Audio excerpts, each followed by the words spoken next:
The Little Mermaid.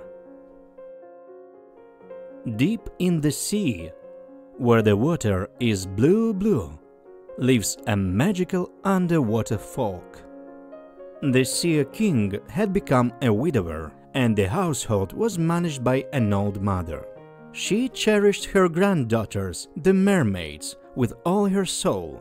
There were 6 of them, all incredibly beautiful, but the youngest, with her deep blue eyes, as deep as the sea itself, was the loveliest of them all. The youngest mermaid loved listening to tales about the world of humans up above the surface. But the mermaids were not allowed to leave the depth until they turned 15. Finally, her 15th birthday arrived, and the Little Mermaid surfaced. As she raised her head above the water, she spotted a large ship. Music could be heard from the deck as they celebrated the prince's birthday. The mermaid swam to the ship's side and saw the handsome prince with his big black eyes. Suddenly, a storm broke out. Waves engulfed the ship, causing it to capsize, and the deck was flooded. The Little Mermaid caught hold of the unconscious prince and swam with him to the shore. She left him on the sand near the royal castle and swam away. Since then, the Little Mermaid couldn't forget about the charming prince for a single moment. That's when she decided to seek advice from the Sea Witch.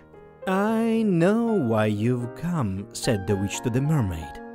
"You want to get rid of your tail and have legs instead, so you can walk like a human. Here's a potion.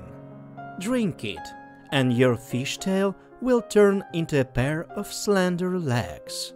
But remember, you'll walk as if on sharp knives, and you can never become a mermaid again. And if the prince doesn't love you and make you his wife, you'll perish. By the first sunrise after his marriage to someone else, you will turn into sea foam. And of course you must pay me for my help.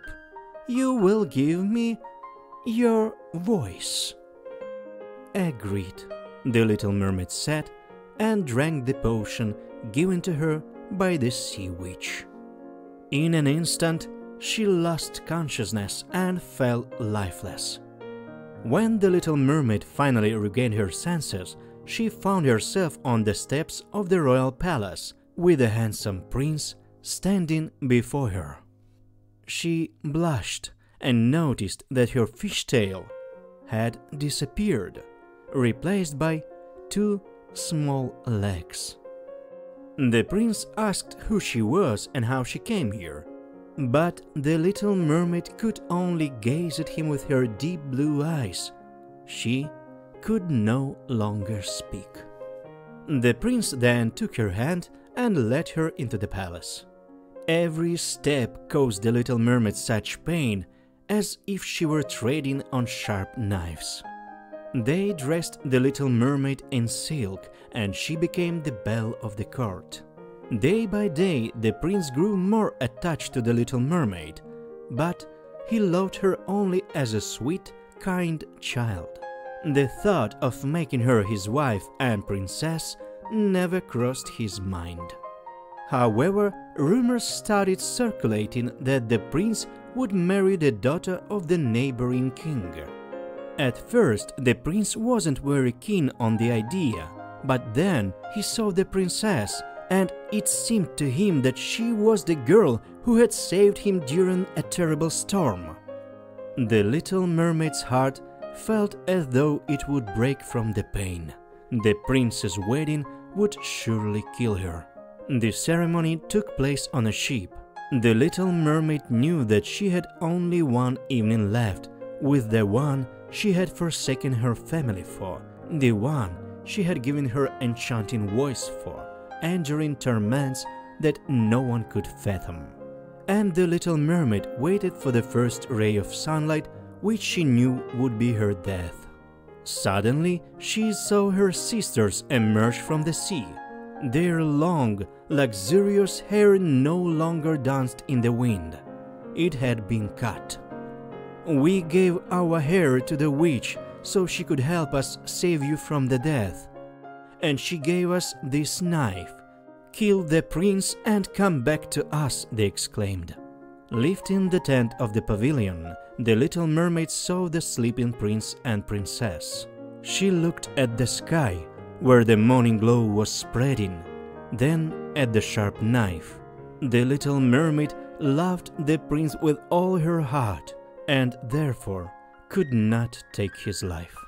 Casting the last glance at the prince, she threw herself into the sea and felt her body dissolve into foam.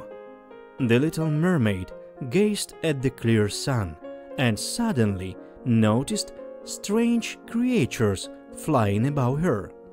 They floated in the air, light and transparent, and the little mermaid realized that she had become just like them. "Where am I going?" she asked. "To the daughters of the air," the creatures replied. Now invisible, the little mermaid smiled at the prince and ascended with the other children of the air toward the pink clouds that drifted in the sky.